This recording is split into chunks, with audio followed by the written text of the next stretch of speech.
여러분, 투자를 하다 보면 복리라는 마법 같은 단어에 설레곤 하죠? 워런 버핏도 그랬잖아요. 복리는 투자의 8번째 불가사의다. 정말 이 말처럼 복리는 시간이 흐를수록 우리 자산을 불려주는 강력한 힘을 가지고 있습니다. 하지만 이 마법 같은 복리가 항상 우리 편일까요? 오늘은 복리 투자가 오히려 독이 될 수 있는 위험한 시점은 언제인지, 그리고 어떻게 해야 현명하게 복리 효과를 극대화할 수 있을지 함께 이야기해보려 합니다. 이 이야기를 통해 여러분의 투자 여정에 든든한 나침반이 되어줄 소중한 인사이트를 얻어가시길 바랍니다. 먼저 복리가 위험할 수 있는 첫 번째 시점은 바로 단기 투자와 잦은 매매입니다. 복리 효과는 시간이 지날수록 기하급수적으로 커지는 특성이 있어요. 마치 작은 씨앗이 오랜 시간과 노력, 그리고 꾸준한 보살핌을 통해 거대한 나무로 자라나는 것과 같아요. 이 나무가 울창한 숲을 이루기까지는 수십 년, 때로는 수백 년의 세월이 필요하죠. 그런데 이 씨앗을 심자마자 매일매일 판에서 잘 자라고 있나 확인한다면 어떻게 될까요? 아마 뿌리 내릴 틈도 없이 말라 죽을 겁니다. 마찬가지로 단기간에 높은 수익을 얻으려고 하거나 시장 변동성에 일희일비하며 주식이나 펀드를 빈번하게 사고파는 행위는 복리의 마법을 무력화시킵니다. 심지어 증권사들이 단기 매매 수수료로 이윤을 얻는 구조이다 보니 고객들에게 단기 고수익 투자를 권유하는 경향도 많아요. 하지만 이런 투자 방식은 복리 투자와는 근본적으로 다른 길을 가는 것이라는 점 꼭 기억해야 합니다. 긴 호흡으로 묵묵히 기다려주는 장기 투자만이 복리를 제대로 경험하게 해준다는 거죠. 서두르지 않는 인내심과 뚝심이 복리 효과를 온전히 누릴 수 있게 하는 첫걸음입니다. 두 번째 위험 시점은 수익률에 대한 오해에서 비롯됩니다. 많은 분들이 펀드 상품을 볼 때 제시되는 산술평균 수익률에 현혹되는 경우가 있어요. 산술평균 수익률은 특정 기간의 수익률을 단순히 평균 낸 것이라 복리 효과를 제대로 반영하지 못해요. 예를 들어 어떤 펀드가 첫 해에 100% 수익률을 냈다가 다음 해에 50% 손실을 봤다고 해봅시다. 산술평균으로는 100% -50% 이 25% 수익률처럼 보일 수 있지만 실제로는 원금의 절반만 남게 되는 충격적인 결과를 초래합니다.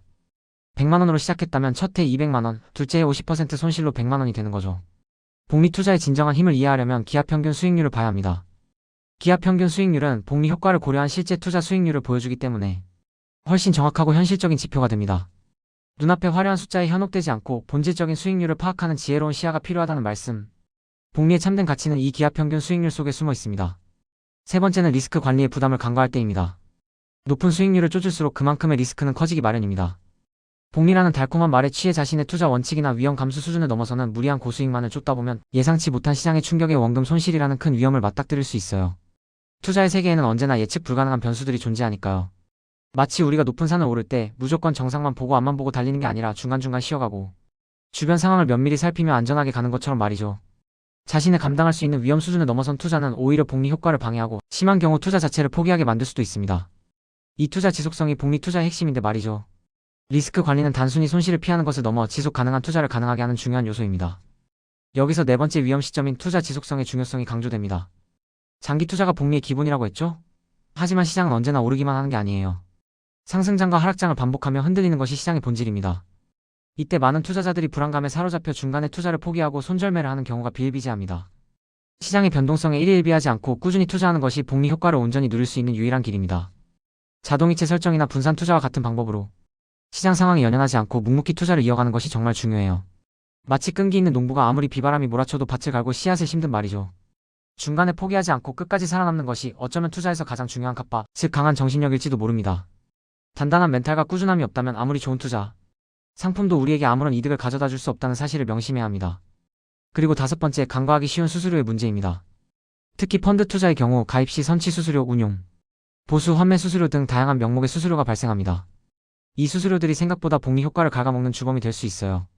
만약 매년 1%의 수수료를 낸다면 복리로 불어날 수 있었던 1%의 수익이 매년 고정적으로 사라지는 것과 같아요. 장기 투자에서는 이 작은 1%가 시간이 흐를수록 엄청난 차이를 만들어낼 수 있습니다. 마치 개미굴에 떨어진 쌀 한 톨이 시간이 지나면 엄청난 양의 양식이 되듯 작은 수수료 하나하나가 쌓여 우리의 소중한 수익을 갉아먹을 수 있다는 거죠. 그러니 투자 상품을 선택할 때는 반드시 수수료 구조를 꼼꼼히 확인하고 불필요하거나 과도한 수수료는 최대한 피하는 지혜가 필요합니다. 투자의 효율성을 극대화하기 위해 수수료는 반드시 고려해야 할 중요한 변수입니다.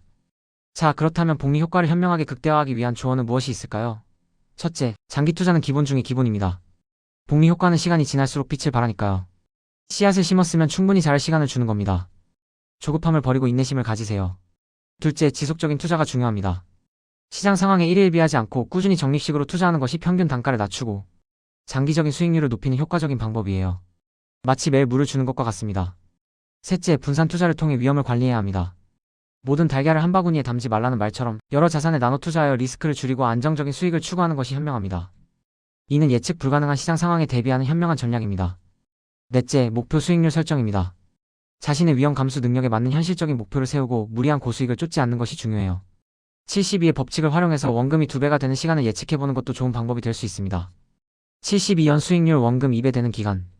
그리고 마지막으로 청년의 경우 청년저축계좌나 ISA 계좌 같은 정부 지원 정책을 적극 활용하여 원금 손실, 위험 없이 자산을 불려나가는 것도 아주 좋은 방법입니다.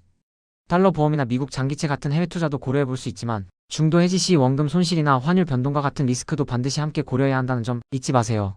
국제시장의 동향과 환율 변화에도 꾸준히 관심을 기울이는 것이 현명한 투자자의 자세입니다. 투자는 마라톤과 같아요. 단거리 경주처럼 초반에 모든 힘을 쏟아붓다가는 완주하기 어렵습니다. 꾸준한 속도로 지치지 않고 달리는 사람이 결국 결승점에 도달하죠.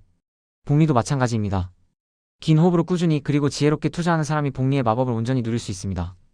여러분의 투자 여정에 복리의 마법이 항상 함께하기를 진심으로 응원합니다. 이 모든 과정을 잘 실행해 나가는 끝까지 살아남는 것이 가장 중요하니까요. 아무리 좋은 전략도 시장에서 이탈하면 무용지물이 됩니다. 그러니 우리 함께 긴 여정의 동료로서 흔들리지 않고 투자와 루틴을 이어갑시다. 성공적인 투자로 더 나은 미래를 만들어가는 여러분의 모습을 기대하며 구독자 여러분 리스펙합니다.